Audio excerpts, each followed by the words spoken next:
And we are live. Greetings, everyone. Great to be with you. This is a very exciting time for us with Christ Revealed. We look forward to a live event with some anticipation. There's been so many comments about the series, and just very excited to hear how people have been experiencing it since we launched it. This has been quite an epic journey, and we are really excited now to actually hear your story or hear from you, what questions you have, what comments you have, how you've experienced the series, any details that you'd like to have. We're really looking forward to having this live global webcast. So there literally have been, as far as video views, I think we're over 1 million at this point, right, Bo? We're in, so we've had over 1 million actual viewings of the varying videos, and it's very heartening to see people really catch the spirit of this and be stimulated by it. So I would tell you that the Revealed Films team worked very hard for a while with a lot of passion to bring this to you, and we're just thrilled that now it's out there in the world and people are getting some messages that come to them that are positive in nature as compared to things that maybe are depressing, that are disturbing, that that the news wants to feed you every day. So I'm really happy. We all are very, very happy to be able to share this experience with you. On with me, I'm Dr. Patrick Gentempo. As you probably know, we have Dr. Bo Pierce, our partner, one of the other two partners in Revealed Films, and we also have Krista, who is with us to help make this whole thing run smoothly, because she's the person that makes the trains run on time. So anyway, welcome to you all. You'll see that I keep on my desk right here. This is actually a chunk of Mount Zion. When we were in the city of David, and we were with the archaeologist that you saw, if you saw that episode yet, of the Pool of Siloam, where he brings us right into the Pool of Siloam and tells us about how he found it, that whole archaeological dig, etc. I guess these are areas where they're going into the rock and they're pulling stuff up, and he pulled up this chunk and he said, "You want to take a piece of Mount Zion home with you?" I said, "You bet." So this was it right here, kind of my touch piece to bring me back to our experience in Israel, which was just phenomenal. You would see that we start out with the intent in Christ Revealed for the history, the evidence, and the inspiration. We knew that there was a history there. We wanted to explore it. Then we wanted to see what evidence existed to validate this history, to say that this historical description of Christ, of his ministries, of his miracles, of his resurrection, everything that we all have heard about or known about, what is the level of evidence that exists to substantiate the validity of these things? And I have to tell you, it's one of the areas that I believe people who have been watching have been really kind of engaged in and focused on most. And we went through the apologetic community and interviewed really the best people there. And I was astounded by what we found there, what these conversations were, how absolutely profound and rational the evidence that was presented was. And then getting into these archaeological digs and looking at the corroboration for what's written in the Bible and what we're finding in the world, buried, literally buried in the dirt, and that there wasn't a single piece of archaeological evidence that we explored that did not corroborate what the Bible tells us. So we were pretty astounded by that. We expected that there'd be some dissenting evidence, but really, as we kept going through, we weren't finding it. So it was pretty exciting. And then, of course, we interviewed Amir, we interviewed Ari Bar David, and some people, Claire Fan, and many others that were just had such inspirational messages for us about how their faith had absolutely impacted their life and how in the context for which they experienced their faith. And there are so many beautiful statements and golden nuggets in there that came out that could never have been planned, could never have been expected, could never have been scripted, but literally emerged as these conversations and interviews with Christ Revealed unfolded. So we're very excited about what has transpired throughout the experience of Christ Revealed, and certainly have appreciated the numerous comments that we had received, from the comment threads as we were delivering this to the world. And if you're out there, you're watching right now, I'd love for you to even just let us know where you are, your name. You see my image here on the video, and then in the video box, and below me, if you scroll down a little bit, you're going to see a Facebook thread there. So I'd love to feel the community. So if you can just share right there your name, where you're hanging out from, and then if you have any questions or comments, post them there, and we'll get, there's many. I'm looking, there's a lot of you out there. We'll get to as many as we can. But go ahead and ask your questions or post your comments, and Krista will feed as many of those as she can to us. So Krista, do you want to take us in and welcome some people? Yes, I'd love to. So I want to begin by welcoming a lot of people checking in outside on the Facebook thread. So thank you for doing so. We'll begin by welcoming Marie Miller Campbell, joining us out of South River, Ontario, Canada. We'll also welcome Bernie Haverman, joining us out of Melbourne, Australia. Rob Pike out of New Zealand. We also have Deanne Fickett. She said she wants to visit Israel, but did not say exactly where she's from right now. So thank you for posting that, Deanne. And we'll also welcome Suzette Skipple out of Louisiana. Sharon Williams Schubert joining us, as well as Mary Kelly. Also did not list where she was hanging out from, but we appreciate you guys checking in. Continue to do so. We'll continue welcoming you. Again, if you want to post any questions or comments, post them there. We'll be more than happy to bring them here. Beautiful. So, Bo, any other comments to add before we get into some of the comments and questions that people have? Yes. So, Patrick, when we start these things, when we do these webcasts, I always tell everyone, this is probably one of my favorite things to do for all of these documentaries that we put on, because this is really one of the first times that we get to actually hear back from you, from the viewers, from the people that are consuming this day in and day out. First off, I just want to say thank you to everyone who is watching this, and thank you to all of you who stuck through 9 and now 10 consecutive episodes. We know that they're long, we know that they're in depth, and we know that you guys are walking away with an abundance of knowledge and information. And tonight is really all about you. We're so blessed to be able to go out into the world and to uncover unbridled truth around different topics with our company, Revealed Films. And when we took on this journey, so to speak, we didn't really know what we were going to find. We had some ideas, and I think that's kind of what is so beautiful about Christ Revealed, is because we said, hey, look, we're starting here with this premise, and we're really going to take it and just go on this ride, and we're going to meet different people, and we're going to ask the questions that you want answers to. And we really hope that over the course of the 10 days and the 30 plus experts that we were able to interview, that you were blessed in this, that the questions that you had were the ones that we were able to ask, and the answers spoke to you.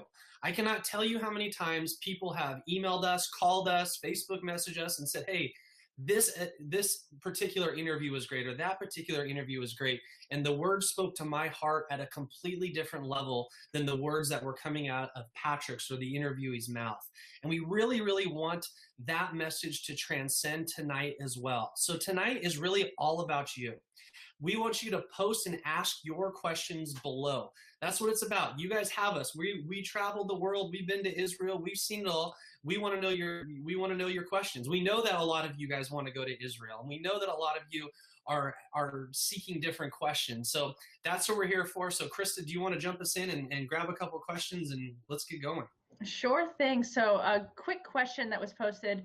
Oh golly, I just did a refresh on my computer, and I have a whole load of comments and questions there. So let me just welcome a couple people, and then I'm going to throw it back to you so that I can actually find some questions. I don't want to just pick, as I don't want to let's see here. Recently visit Israel. What a great experience. My only regret is that I did not go decades ago. When are we going to get our digital downloads? That's a good question to get us started off. So, Bo, sure, I could probably answer that. The timing on that, yeah. Go ahead.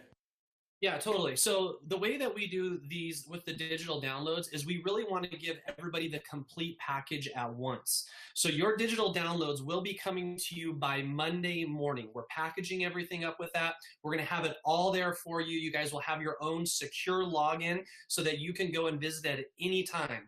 As well as if you ordered bonuses that are also in a digital or a PDF download, such as transcripts or such as different ebooks that we wrote, those will all be included in the digital download, and you'll have access to that 24/7, 365 from here on out. Perfect. So yeah, so we need to definitely get through the completion of the series and have everything uploaded properly and tested, and so you have that to look forward to. I know that's probably a question a lot of you have.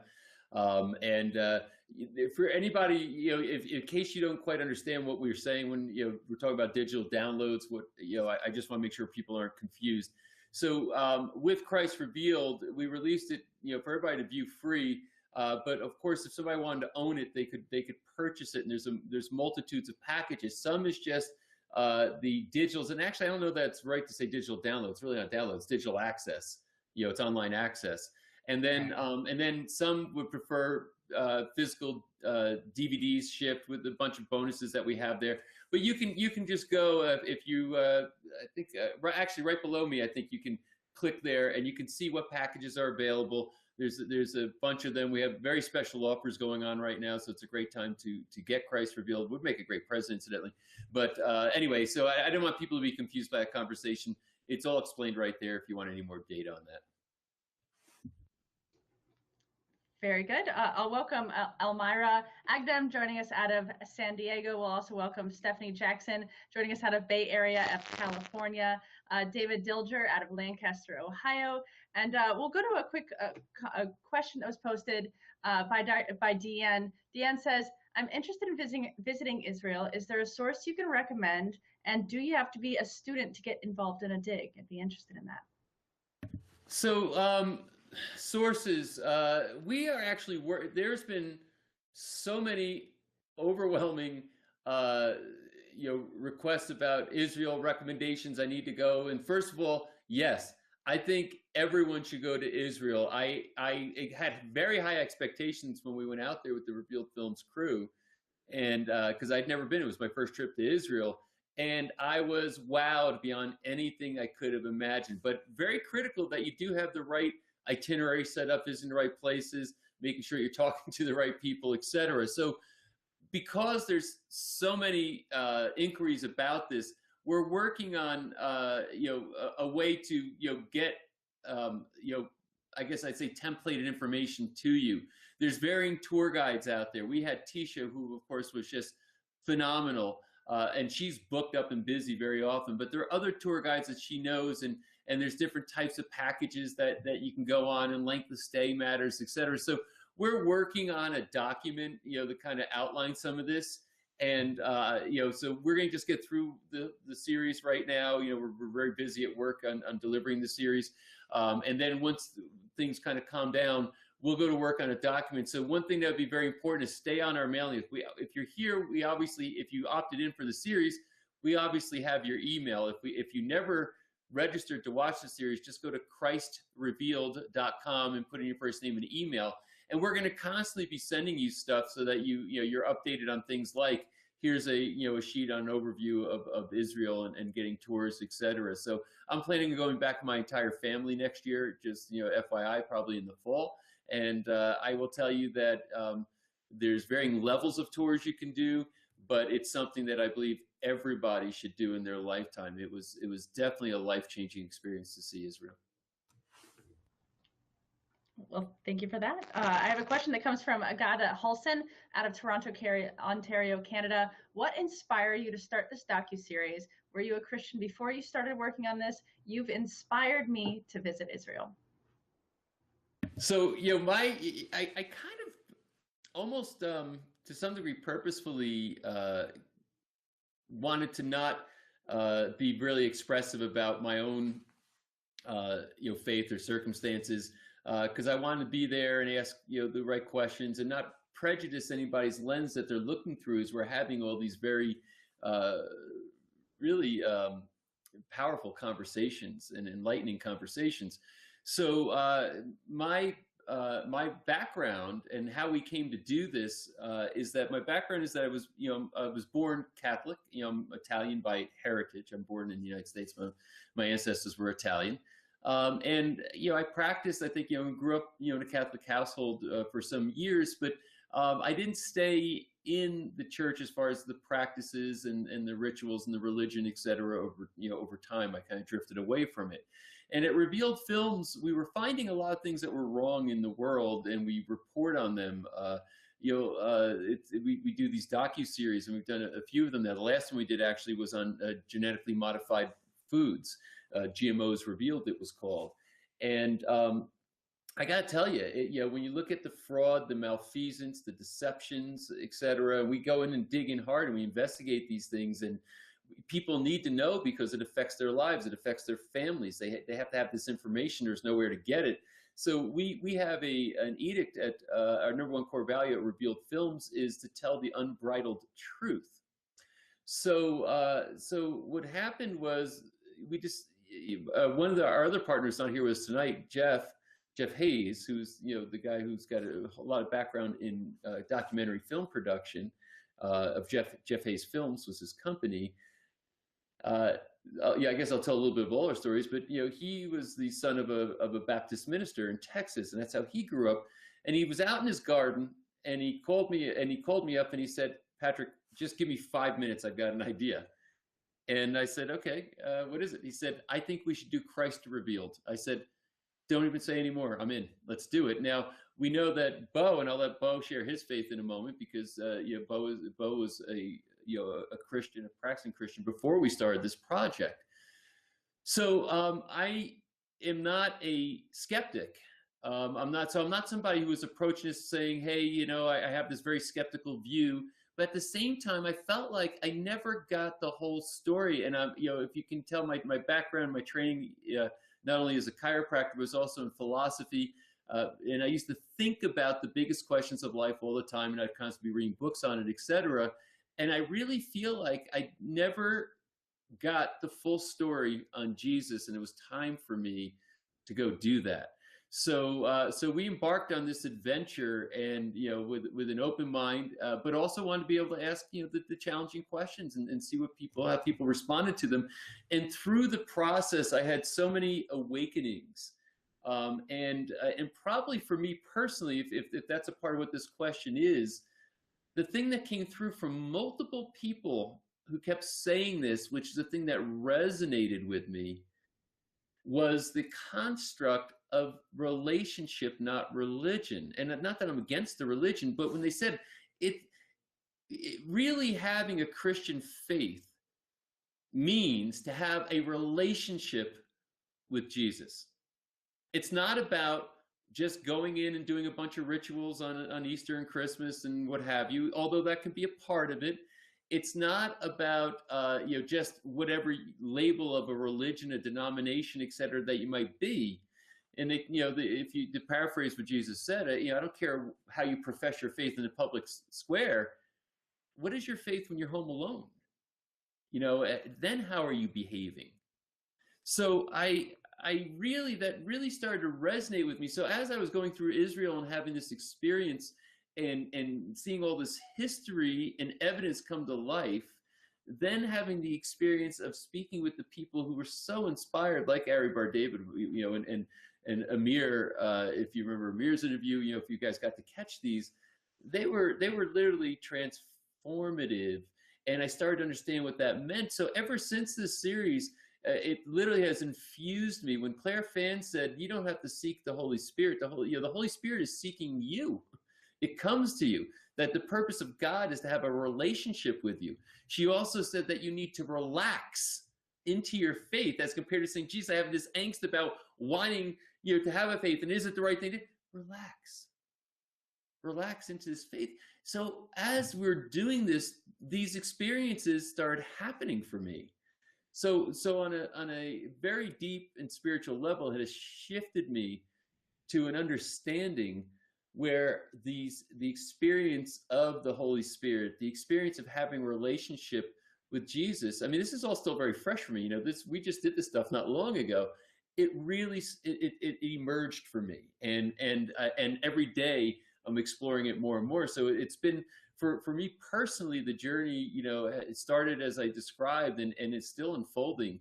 And I think this is a part of the magic of Christ Revealed. As you all are watching the episodes, I'm back watching them again, and I was there sitting, for the interviews and asking the questions. But it's amazing how things can keep you. If you ever read a book that changed your life, you might read it 4, 5, 6, 10 times, right? This is what's happening for me with Christ Revealed. I'm revisiting and I'm going back and I'm watching these episodes, these interviews again. And then, I look at some of the interviews we had, like with Sean McDowell or Greg Koukl or Gary Habermas or J. Warner Wallace. And I had those in the beginning. And they really stimulated my intellectual side in really remarkable ways. But then I went away to Israel and spent those 2 weeks in those archaeological digs and doing all that stuff. And then now I go back and revisit those old interviews, and they have an entirely elevated impact on me. So this is why, for all of you, and there's been thousands and thousands of you who have actually purchased Christ Revealed. Thank you, number one, for supporting this effort. Because this, obviously it was a pretty intensive project and very expensive. So your support of the projects helps us continue to promulgate it in the world. And then secondly, by receiving these episodes, being able to revisit them, I can promise you that it's going to have ongoing impact on you as you get to revisit them. And it's especially important, I think, that when you're feeling troubled or you feel like you're having times where things are tough, that this is going to be an amazing resource to go back to help give you the faith to move you through those times. One other conclusion I'll tell you that I've had since I've had this experience is that I'm absolutely convinced that faith is a human need. An addition, it's another human need, like love, like water, like food. There's these certain essential human needs, and I can say that I feel that one of the things that, and I'm writing some of this now. I'm writing I'm working on some articles and other things now relative to all this, but I've come to the conclusion that I believe atheists to some degree are intellectually lazy. And that doesn't mean they're not smart. I mean, I've interacted with many atheists. I've watched their YouTube videos. I did my research to see what are people saying, what are their objections, what's the, et cetera. But what happens is, as soon as it gets hard, meaning that, listen, we're mortal. We don't know everything. And the fact is, we're born, we're going to die, we have this existence on earth, and the psychological experience of that is sort of like that of an orphan. Who are our parents? And certainly there are things that are objective in nature that we can understand, that we can say we can know this, and that there's certain facts about the universe that we can understand, and we can do incredible things, sending human beings to the moon and return them safely back to Earth and all this other stuff. But when you hit that wall that says we can't explain this, we can't explain consciousness, we can't explain lives, we can't explain humans as moral beings, and so there's so many deeper questions. Why is there something rather than nothing? The ultimate question in philosophy. Why is there something rather than nothing? And rather than saying, you know what, because it doesn't fit a materialist view of the universe that is restricted to the laws of physics insofar as we can understand them, because we don't completely understand them, not even close, then we have to stop there and we can go no further. And that to me is a lack of daring, and to some degree a laziness. What I found in this Christian apologetic community especially is intellectual daring. There's this, I characterize it as Christian intellectualism, which the apologists seem to like that particular characterization, is that there's this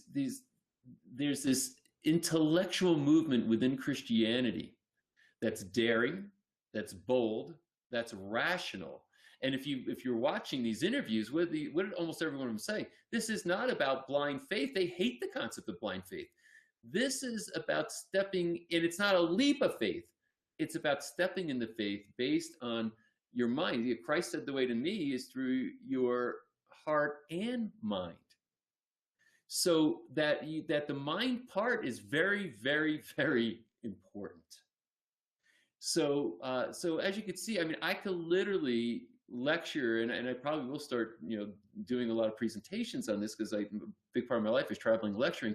But there's so much material that is takeaway material from the experience of what Christ Revealed is.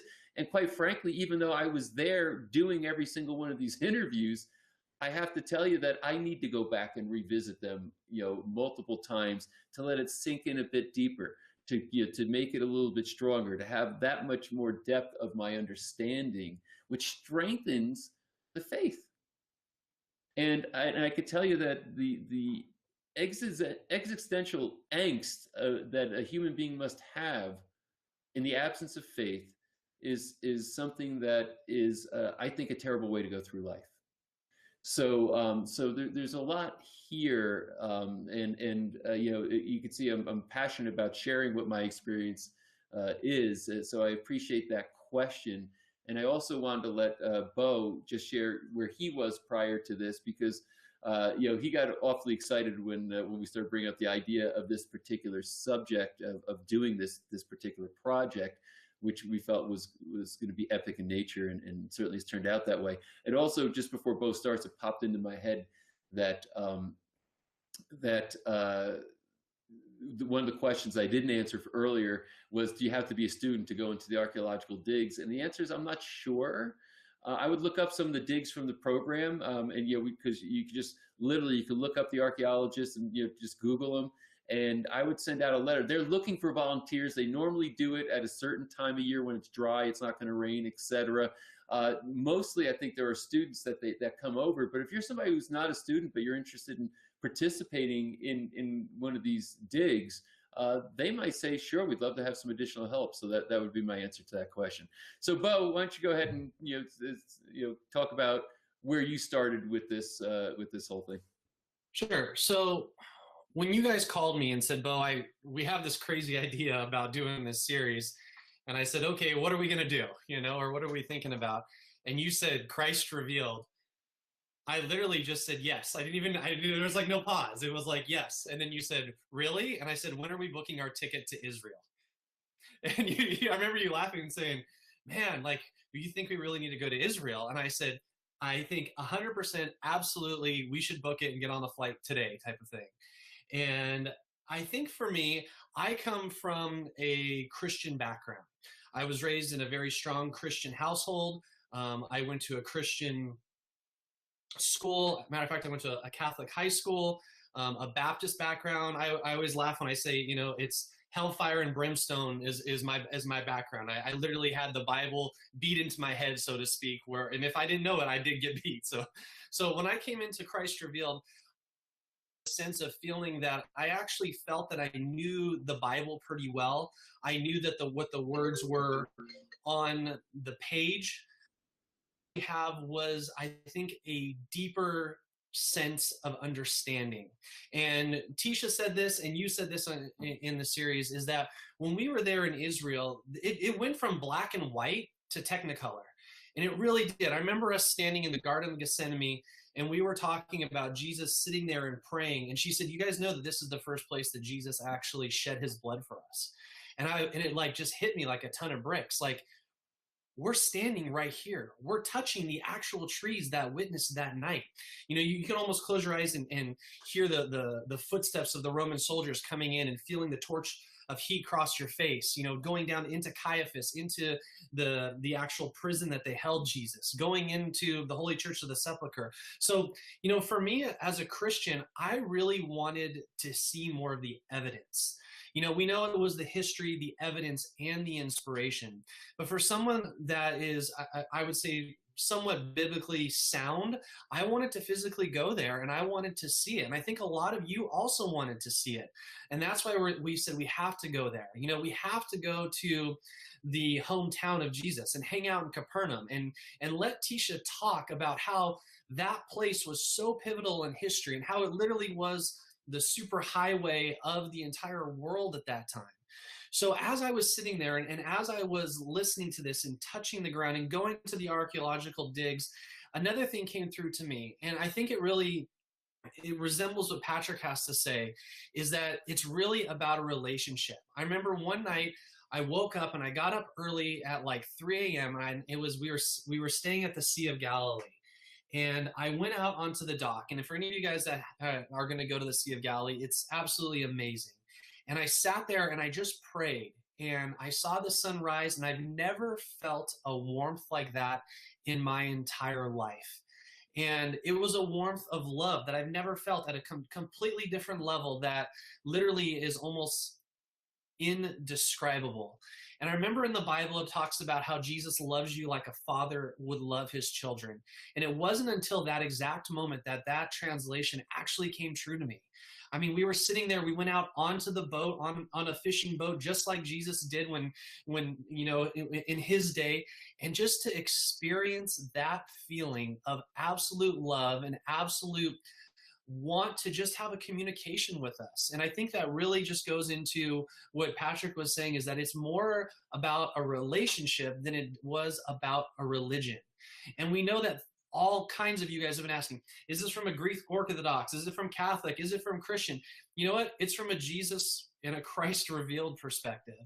And, as we went out there and interviewed these people, and I want to put this back to Patrick, you asked one question at the end of every single interview, Patrick, and I thought it was super profound.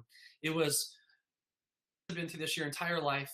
How has this changed you? Or has this strengthened your relationship?" And Patrick, if you wouldn't mind talking to that for just a second of what those people said, because I felt like watching those interviews with you, those were some of the most profound words that we have on camera. Yeah, the nature of that question was to understand kind of the culmination of all the thinking and expertise that a particular person developed. Somebody like a Randall Price, who was the head archaeologist in Qumran, digging up the Dead Sea Scrolls, and still goes back there and has a library of stuff around him, and just several others who literally are scholars who for decades have really dug into these areas, and some of them we had so many we couldn't. We literally put out the bonus episode 10, which I know that some of you hopefully you've seen. We even have another. We have a episode 11 that is just going into a bonus in one of the packages, just because we had so much great content, and some of the guys actually in episode 11. The one I think it was Randall. Was it Randall Booth was his last name? We were out there. I remember it was blazing hot. I mean, I was outside. Could you guys see I was sweating a lot out in those interviews?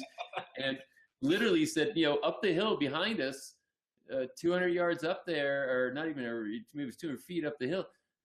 That's a known area where the Ark of the Covenant was for a period of time. And I was like, wow. You remember that whole conversation? And this is a guy who examined, and it compared to some of the other things, it might feel a little bit drier, but he examined, because he studied all the varying biblical languages, and he interprets from the original Hebrew or the Greek, and then interprets in all these other languages, and points out how there's nuances that change, for lack of a better term, the flavor of what you're learning or reading or understanding from the Bible, and it's really so there's so much scholarly work in all these realms, but in the end, you're a scholar. You spent decades studying in painstaking detail scripture and interpreting it and what have you. How does that emerge into what your experience is as a Christian? And I remember there's a couple of them when I asked that question, Bo, that literally were very left brain, nearly nerdy type people. Mm-hmm. Who, when I asked that question, their eyes just filled up with tears.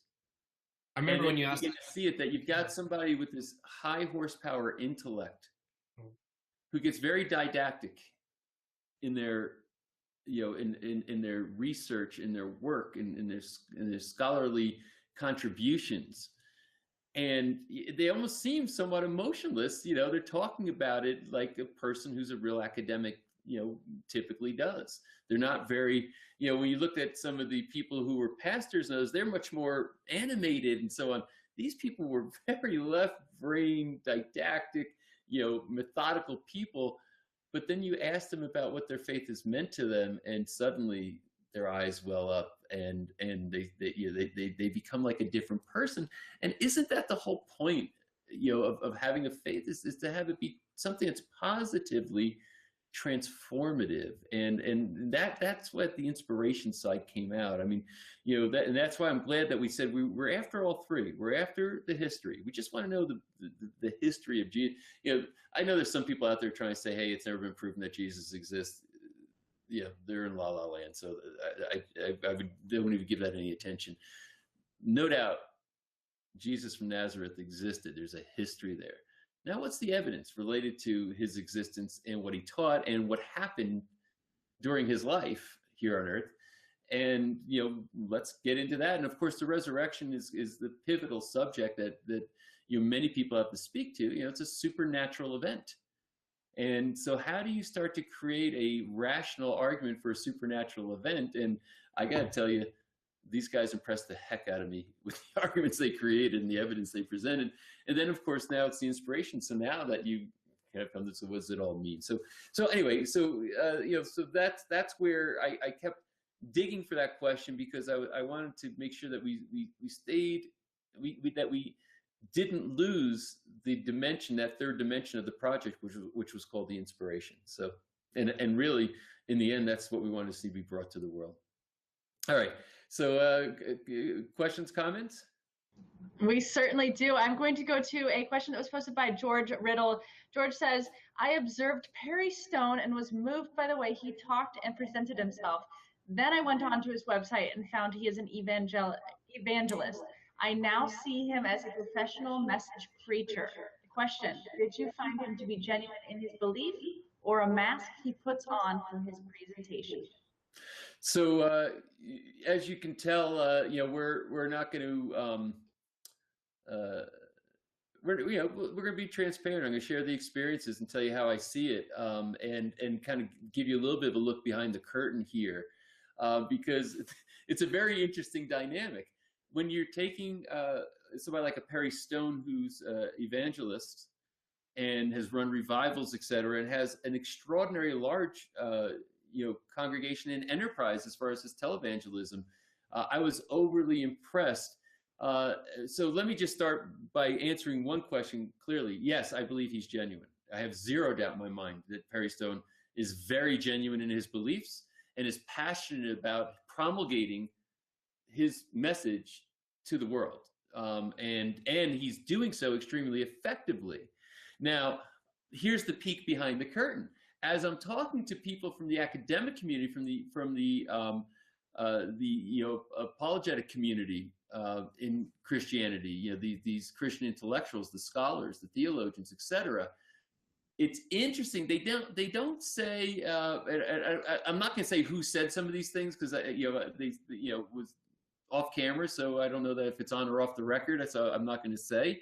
But here's what they said. Especially one of the archaeologists also made this comment to me, and it was this. It wasn't putting down evangelists, but he said he feels that sometimes people are missing the message of Christianity from at least their point of view, from the scholarly point of view, the intellectual point of view, because it's sometimes with some of the very popular evangelical preachers out there that they feel that people are seeing it looks too much like a business. Because millions of dollars are raised by these entities, not just Perry, but others. They're generating a lot of revenue. Now, what I will say, as far as my own opinion, so they don't say that they're wrong or they're bad or they're ruining Christianity, nothing like that. But they feel like the message sometimes is not landing in to certain audiences because there's a business side to Christianity in some of these congregations, or basically all of them, because they require money to function. So here's my take on it. I believe somebody like Perry Stone, who I had a lot of off-camera conversation, on-camera conversation. Let me tell you, there's not a single thing he says that he doesn't believe. Um, I would say that my opinion of Perry, he's not in it for the money. The money came because of the depth of his commitment to his purpose in life in doing what he does. The thing to understand is that resources give one the ability to expand the range of their impact. You know, many talk about Mother Teresa, for example. I remember having conversations because you know, I'd have this kind of an interaction with people when it just comes to money and you know, discussing, you know, the implications of money and the philosophy of money and, you know, what scripture, you know, says about money, et cetera. And how do you reconcile this? Because imagine you're somebody who wants to become successful financially in your life, but you feel that somehow money is the root of all evil, and then you have kind of these conflicts. And so what I'll say is this: Mother Teresa attracted hundreds of millions, if not billions of dollars to her. Now you might say, well, she took a vow of poverty. Well, she also flew around in private jets. So if somebody wanted to give me a private jet to go where I wanted to go in the world to do the work I needed to do, and I don't hold title to it, but it's available to me when I want with fuel and with pilots to take me where I want to go, I'm cool with that if I don't own it. So the same thing is true here, is that when you have a strong purpose, a strong spiritual purpose, you will attract money to you commensurate or relative to the strength of that spiritual purpose to actualize that purpose in the world. So when you see, you know, some of these people, and everybody can form their own opinions, I'm just giving you mine. I think that there's some people in the world who literally are just in it for the money, that the money is the motivator. But I think that there's other people who are real, and they've attracted a lot of money because of the strength of their commitment, their message, and what they want to do in the world. And as they have more money, they're putting it back into expanding the range of the message. Perry Stone studios are absolutely impressive. I've been on, you know, TV at ABC and CBS and major networks, and you know, I've been interviewed, you know, in those areas, and I've seen, you know, what kind of equipment they have, what their studios are like, and I got to tell you, Perry can compete with any of them. But I will also, it's not that, hey, he's collecting money and then it's getting stuffed in a mattress. No, he's putting it into furthering the range of the message that he has for the world. That's the way I see it. And you know, I was at I got interviewed when we were in Jerusalem at TBN Studios, right? It was TBN, wasn't it, Bo? Yep, TBN. When you look at the you know, at the, it had to be, you know, tens of millions of dollars, that investment. I mean, I can't say exactly. It was a lot of money. So you'd say, well, geez, you know, that's a business, but they have a purpose in the world to, you know, to spread, you know, the Christian message, and they're investing a lot. You know, they're making money as a network and putting it into expanding their impact in the world. So I believe that when you're on a pure or a righteous spiritual purpose, and money, material resources are coming to you to expand the range of that purpose, that's a good thing, not a bad thing. And it's not saying that there aren't crooks, there aren't liars, there aren't thieves and people that are manipulating the minds of people. But my experience of Perry was not that. That's so, you know, I was only there for a day, you know, so, you know, I can't say that I know him well. I went to his house, I met his family, you know, I can't say any of those things. What I can tell you is that my experience of him is that he's serious about getting his message out into the world. And I was thankful that he you know, that he participated in Christ Revealed. That was, you know, there was some, you know, had to be some trust there, because, you know, this is, you know, who are these guys, and, you know, how can we trust them? And, you know, Mike Huckabee coming on was a big deal. But you know, it was something that he saw the project, you know, its purpose, its core values, and he said he would participate. So it's very, very interesting, you know, along the way, who you meet, what their perspectives are, and I'm very appreciative of these questions, you know, and like I said, we're not going to hide, you know, you know, there's I don't know how many people, but hundreds, if not in the thousands of people, so we can't get to everybody's questions, but I'm going to be as transparent as I can with you about whatever questions you have. Very good. Well, I want to take a moment. I pulled a question from Francois. Francois says, "Hi, Patrick. Great series. Thank you for going on this journey for us. My question is in regards to the seventh-day Sabbath. What do or did those like Ari Bar-David, who live and breathe biblical teaching in today's world, have to say on the topic, if anything at all?" On that particular question, I don't remember having that conversation with Ari or any of the other Messianic Jews that we interviewed, who were very powerful individuals. So I don't know, Bo. I don't know if you picked up on any. Well, you happened to be there with that, but I don't remember there being. I didn't have any conversation with Ari in particular about his practices around that. So unfortunately, I don't have an answer for you. Yep. Very good. I have a couple questions that come from Suzette Skipple. Suzette says, "How did you come up with these questions? Did those interviewed talk to each other before? I was just blown away by some of the common statements made across interviews." I think you're seeing Bo laugh. There, here was my edict, for doing these. First of all, thank you for that. I can't tell you how good it makes me feel to hear that comment and question. I'll tell you why. Here's my approach towards doing this. I'm you.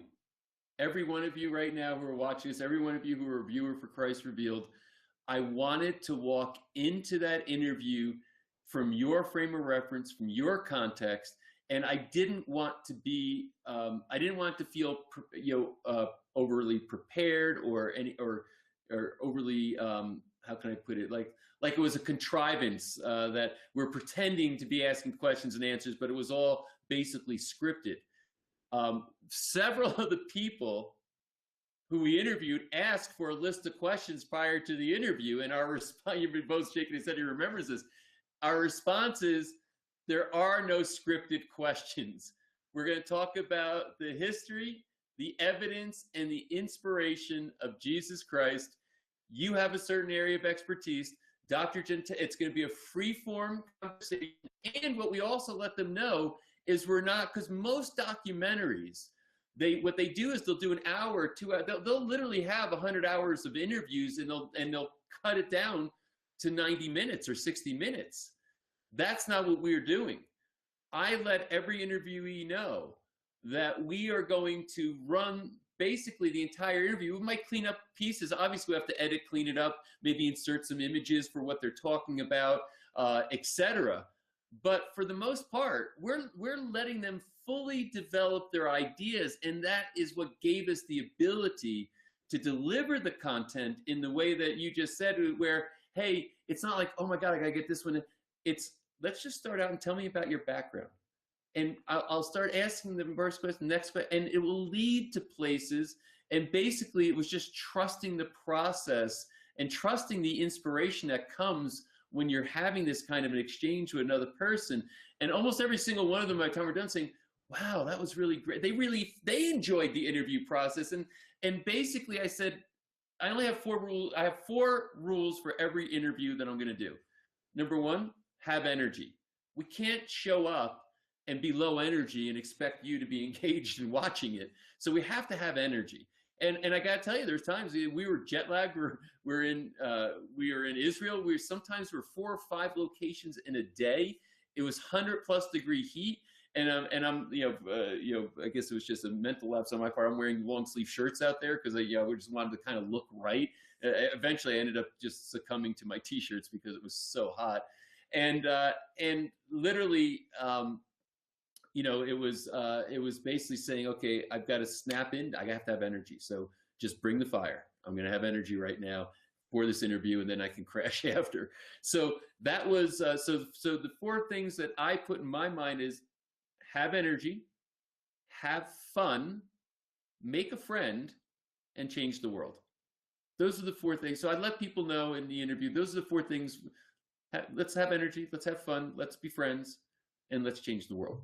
So we just went, that was it. There was no prefab questions before any of the interviews, I just walked in, I sat down, and we had our conversation. And so based on that particular comment, at least, I guess you enjoyed the questions and the conversations.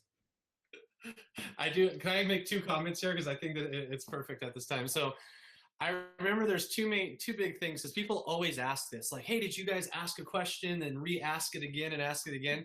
And I said, no, we don't do anything like that. I remember being at a couple of these where we're filming, and I remember our cameraman saying, wait a second, I got a question about what you're talking about. And we had to keep some of it in, and we're like, the guy's filming it. I mean, these questions were so incredibly good. I want to say that I really felt that, like, we really did have the presence of God in a lot of these interviews. Before we start each interview, we did this thing where we said, we want to take 60 seconds. Remember this, Patrick? Let's take 60 seconds of silence. And at first we did it because we thought it would be great to have some, because I mean, we had planes flying over us, people in cars, everything. Well, on a technical note, Bo, that's a standard practice in video production called getting room tone. What happens is sometimes there's a low grade hum or something that's there. You got to be quiet for 30 to 60 seconds with everybody in their places, in their chairs, everything set up so that the room is exactly like it is when we're doing the interview. And then what happens is, if there's a tone or a hum or a background noise like that, they can, in post-production, they can pull that out so that the audio is better. But go ahead, now you can finish the story based on that. Go ahead. We're doing this, and I forgot who it was, but somebody said, you know what, maybe we should just, because we couldn't get people to be quiet. Remember that? Like, it was our director of photography, Bob Hayes. So Bob's like, all right, we got to get people to be quiet. So why don't we do 60 seconds of prayer? And we did this before every interview. And I want to say that actually half of the time, the people that we were interviewing actually started to pray, which was very interesting as they prayed over this interview. And it was like every time after we did this and we said, okay, we're okay, perfect. And I remember they said, clap your hands to start. And you'd put your hands and you'd clap in front of you. And it was almost like this, like, presence of God would come over these interviews. And some of the stories was like, boom, instantly, as soon as you opened your mouth, stuff was professing out of your mouth as well as the people you're interviewing. And I remember sitting there, I remember looking at your wife, Lori, thinking, do you guys feel that? Like, do you feel this energy that's happening right now? And it was just like the stories started coming out and the questions. And yeah, I know a lot of people are like, well, how long did it take you guys to shoot this entire series? And to be honest, it really wasn't that long. And just the stories that came out in the questions. So just so you guys know, no, it was not scripted. And literally, like, you would ask us a couple times, like, all right, give me just a few top things. And I'd be like, I want to tell you about this guy. And you're like, no, don't tell me anything more about him. I have to kind of have my knowledge and just walk into the interview. So that was pretty fun. It definitely, for me, gave new meaning to the whole concept of whenever two or more gather in my name. Because there was a spirit that definitely was there. And there had to be a lot of trust, saying, just trust that, the right thoughts are going to come and the right message is going to present itself. And, we in reference to how timelines on documentaries, nobody would believe that we were able to get this done in the timeline that we did, which meant not only, because we're 2 weeks in Israel, right? Collected a ton of footage there, but we were working day and night. And then we were all over the United States. So literally it was stop everything else we're doing and just go into production mode. And, we just worked really, really, really hard. And one of the things that I noticed is that is the inspiration in this project was so magnified that the energy, not just my energy, but everybody's energy, the whole crew. I mean, we just could keep going and going because we just felt we were doing something that really mattered and that was important.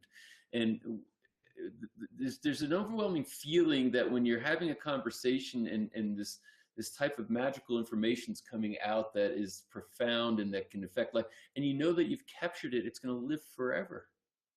That it's documented. That's why I call them documentaries. It's documented now.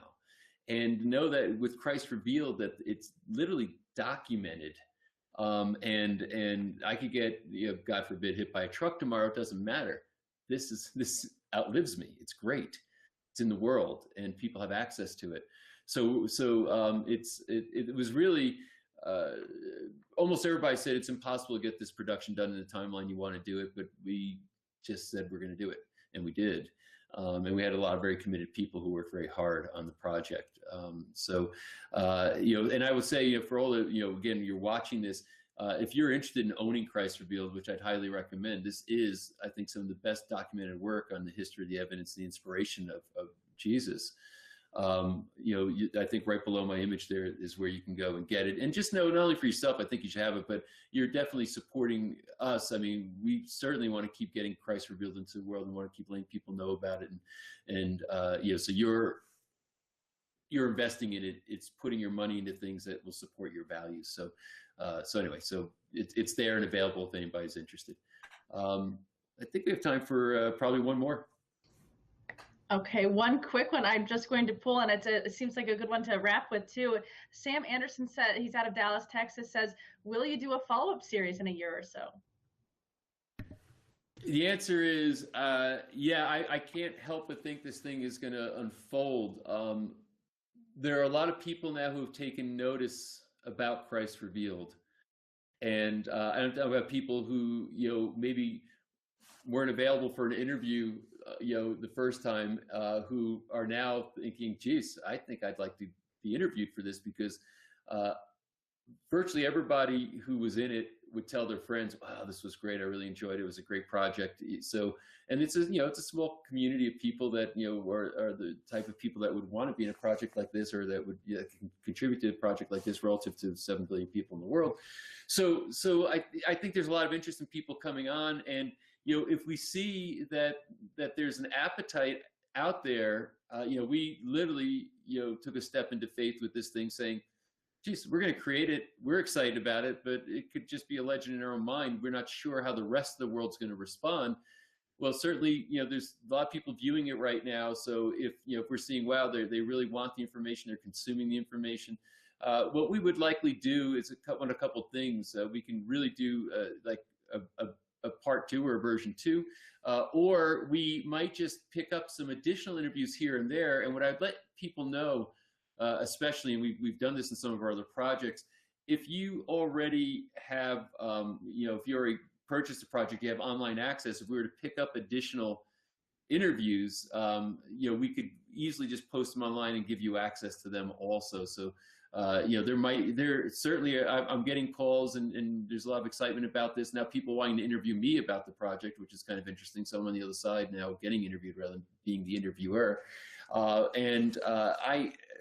sense is, just at this point, we're still in the throes of it, but my sense is at this point, there's a very robust, desire to a large community of people out there.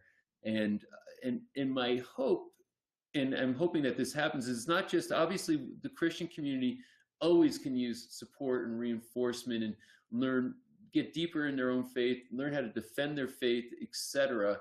One of the things, my takeaways, incidentally, that I think all of you should know about, is that I believe that the brand, if you will, and excuse me for using that terminology, but the brand known as Christianity is misunderstood by the outside world.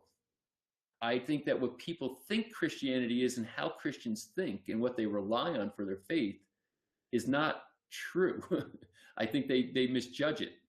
And I believe that if they were to watch Christ Revealed, that they would get an entirely new perspective of Christianity. It certainly gave me one. And a respect for it that they don't currently have. Secondly, I think that as much as we're reaching the Christian market, I think people who are Christians are coming and watching and engaging and sharing. And thank you for that, incidentally. Please continue to share. It's very important work. I really also have a vision for people who are lost, who are hurting, who are in pain, who've had bad things happen to them and can't understand it, and maybe feel anger with God, or maybe feel like they never really had it properly explained to them. I don't know. There's many different types of people out there who I believe are suffering because of a lack of faith. So it's something that matters to me on a deeply personal level, that this series, this message can reach them. And if anybody, listen, there's thousands of you, that are, well, hundreds of thousands that have registered to watch it. And, many of you who are watching now, I believe in the wisdom of the group. If any of you, either you have personal contacts or ways that you can think of that we might be able to get Christ Revealed further out into the world, I am asking for your help. I would love to have your help. Secondly, if you have ideas on how we might reach, certain communities or the lost that are out there, as I just described, or anybody else, any other segments of humanity that would benefit by this message, then please, share them. We have people constantly looking at the Facebook thread. You can post right there on the Facebook thread, or send your ideas to support@christrevealed.com, and they'll gather those emails and they'll get them to me. But I listen, there's only so much work that I can do, that Bo can do, that Jeff can do, that Krista can do. There's so much we can do as individuals. I believe in the wisdom of the group. I believe in a shared purpose. That's something that a group of people who are committed to a common vision can make seismic changes in the world. And what I see in the world right now is so disturbing and so ugly and so dark. And what the news is peddling, like, I can't tell you, I'll just give you an example, and Bo would attest this. How many people, when I got back from Israel, said, "Oh, is it safe over there? Is it safe over there?" It is so safe. But there's more international reporters in Jerusalem than any other city in the world. And they have to manufacture a product that people want to buy, and they play into the fear and the negativity and, all these things that make, it's like a car wreck that people want to look at, as compared to, giving an inspired look at what's possible for human beings. When we got to Jerusalem, one of the first things I noticed, and Bo, you might have been next to me or near me, when I looked and I said, I'm seeing little 7, 8, 9-year-old kids walking around on the street unaccompanied by parents. And I'm walking through the old city of Jerusalem, and I'm walking from the Jewish quarter to the Christian quarter to the Muslim quarter, right? Armenian. You're walking into different aspects, and I'm seeing kids in school uniforms. There's a Muslim kid, there's a Jewish kid, there's a Christian kid, all walking without unaccompanied. I'm talking about 2nd, 3rd, 4th graders. So obviously, the people who live there aren't too afraid. Do things happen sometimes? Of course, they happen everywhere. But statistically, you look at a city like Jerusalem, and it's safer than most other major cities in the world. So why am I saying this? I think there's a lot of misconception out there. I think the news is spreading a lot of fear, a lot of hatred, a lot of disdain, and creating a lot of division. And my hope is to put this in front of people who have no hope, that feel that humanity is lost, that that the human spirit is disintegrating, that there's not a loving God up there that cares about us, that literally are giving up on life. And if I had my wish, it would be that somehow they would find Christ Revealed, and that it would change their life. And I know it could. So it's a great question. We're gonna basically take a step back after we get through this global airing of Christ Revealed, and at that point we'll figure out what our next steps are. But I do believe that this project is bigger than any of us that are working in it, and that it's going to continue to evolve over time. So I think just a quick final thoughts, Bo. My final thought is, I just want to say how cool it's been, Patrick, to watch your experience through this journey. Honestly, you're probably one of my closest friends, and to be able to sit at the Sea of Galilee and have these stimulating conversations late at night, and just to interact and to watch this whole thing unfold. I remember when you came and we talked about doing this, and you said, I just don't want it to make it another rah thing for Christianity, which it's going to be. I want to be able to ask the hard questions. I want it to be me. I want this to speak to me, and because I know that there's millions of other people that are out there. And I just want to say, how blessed I am. And I think how blessed the people that are watching this are to watch your evolution through this whole process as well. And it's just, it's just so cool to see in this webcast of what's coming to fruition for that. And also, for people that are saying, you know what, I have friends that are like this. I have friends that may not believe what I believe, or question faith, or question Christ and his validity, his death, and his resurrection. And just like in some of our other documentaries, all that we ask is that you share this with them. Sow into this series, put into this series, purchase this series for yourself, for your family, and for your friends.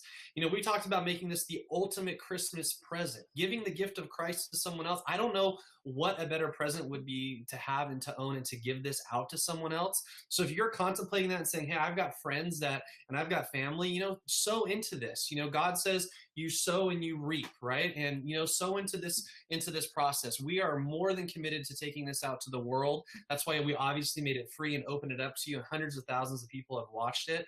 So my biggest takeaway from this whole process is actually you, Patrick. And, it's been super cool to see and to read the comments and to think, hey, we've been up, I can't tell you, like you guys don't even know that are watching this. We literally worked 20 hours a day for 14 days straight in Israel, only to come back to have to work 30 days straight to put this on for you guys. And to be able to read those comments, it literally, like, we sit at night just almost tears running down our face and smiles crossing. It was worth it. It was so worth it. We ran the race. And now we are joined by you guys, our community. So thank you, Christ Revealed community, for coming out there and for supporting us and for making this for what it is. And we are, and I am really looking forward to the next evolution of this whole Christ Revealed project. Great sentiments, both. Thank you, Krista. As always, thank you so much for kind of keeping us on track and organized with what you do. Very much appreciated.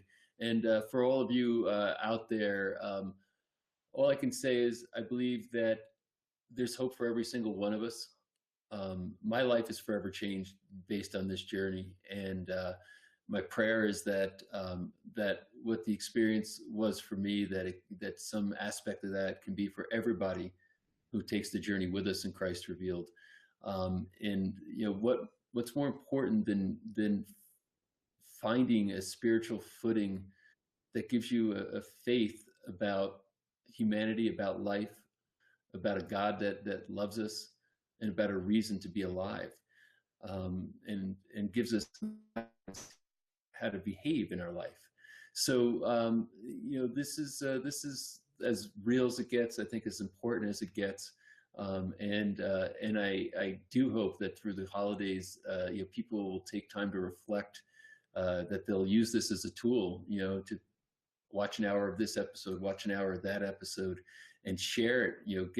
One of the things I think that's a real problem in the world is that, especially as families and friends and family, the kids sitting next to each other text each other. I mean, to be able to gather around to look at a meaningful conversation and to have some conversation around it after, that's what I'd love to see for these holidays, this Christmas holiday season coming up. And if that starts to happen, I think that the world will start to move in the right direction. So thank you for being here. Thanks for your support along the way. And I think Bo said it best. We worked ourselves, pretty much to the bone, and our rewards are, the common thing. And do know that we are, maybe I'm the face of it. A lot of people worked in this project. We are looking at these comments, and we're literally having our hearts filled by them. So thank you for that. Thank you, Bo and Krista, again. And I'm going to wish all of you a phenomenal Thanksgiving coming up, and a great Christmas. So thanks for being here, and hopefully we'll connect again soon. Stay on the email list so that we can keep getting. We're going to have more of these. Thing for set expectations. As we're having these webcasts on a regular basis, which we will at least once a month, the people who are in Christ Revealed, I want to bring them here live so you can ask your questions. And I forgot to mention that, Bo. So we're going to literally have the people from the program featuring them here, and you can ask your questions directly to them live, and that's going to be a lot of fun.